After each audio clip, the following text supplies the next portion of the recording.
A global music moment is about to unfold at one of the most iconic landmarks on Earth, and it centers on Dimash Qudaibergen. Kazakh singer, songwriter and multi-instrumentalist Dimash Qudaibergen is scheduled to perform in Egypt for the very first time on November the 30th, taking the stage at the Pyramids Echo Festival as the closing act of its November lineup. This appearance marks his official Egyptian debut and positions him as the grand finale of the month's program at this prestigious cultural event. But here's where it gets controversial. Is this just another concert, or is it a strategic step in turning Dimash into a truly global crossover icon?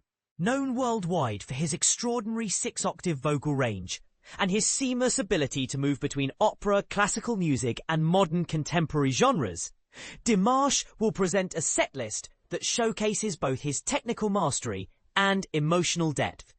His performance will include interpretations of powerful works such as S.O.S. Dunterian en Détresse, the heartfelt When I've Got You, and the cinematic Stranger, offering a journey through different moods and musical traditions in a single evening.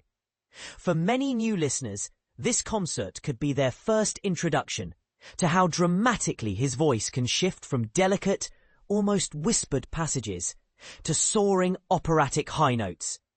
Dimash's show comes at the end of a week-long series of performances held at the Pyramids Panorama Theater as part of the festival's broader November programming.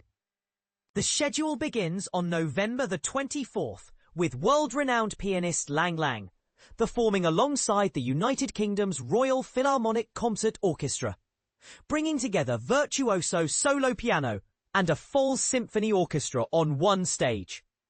On November the 25th, the spotlight turns to Immortal Melodies, a concert honouring the work of acclaimed composers Hichem Nazi and Amar El-Sharai, celebrating their lasting influence on regional and international music. The festival continues on November the 26th with A Night from Hollywood, an orchestral evening dedicated entirely to film scores, allowing audiences to experience famous movie music in a live symphonic setting.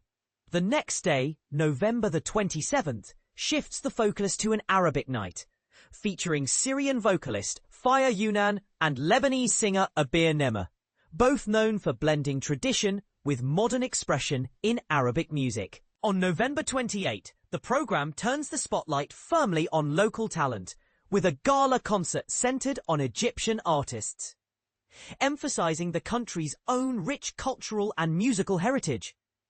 And this is the part most people miss. By placing Dimash at the very end of this diverse lineup, the festival subtly frames him as a unifying international finale to a week that moves from Western classical to regional Arabic and Egyptian sounds. As the last event of the month's schedule, Qudaibergen's concert acts as the festival's emotional and symbolic closing chapter for November. Fans and curious newcomers can purchase tickets through Tascati's official online platform, making access straightforward for both local attendees and international visitors willing to travel for the experience. But those who follow him closely, this performance is not just another date on his tour. It is a milestone that may open more doors for large-scale shows in the Middle East and North Africa region. While Dimash prepares to appear in front of the pyramids, his influence is being felt in another major cultural hub, Berlin. From November the 12th to the 17th, during the same period when he's giving solo concerts across Europe, the German capital is hosting JULDYZ, an art exhibition dedicated entirely to him. This exhibition features paintings inspired by Qudaibergen, reflecting how his music and persona ignite creativity across different artistic disciplines, not just within the world of sound, but also in visual art.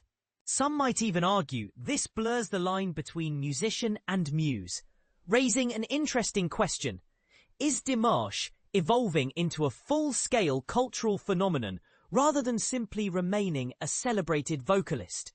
For those who want to follow ongoing updates and stories like this, the Astana Times encourages readers to stay connected through its website and a wide range of social platforms.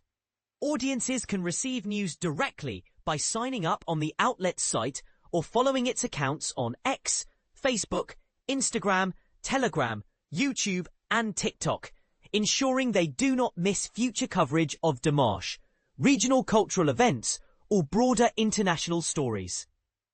But here's a thought-provoking angle. In an era where social media hype can make or break an artist's global reach, do you think moments like a debut at the Pyramids and a dedicated art exhibition are organic recognition of talent? Or are they part of a carefully constructed image strategy? What do you think?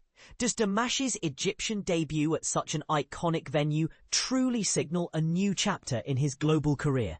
Or is it simply one more stop in a long list of impressive concerts? Do exhibitions like JULDYZ genuinely reflect artistic admiration? Or do they risk turning artists into branded symbols rather than individual creators? Share whether you agree, disagree, or see a completely different side to this story in the comments.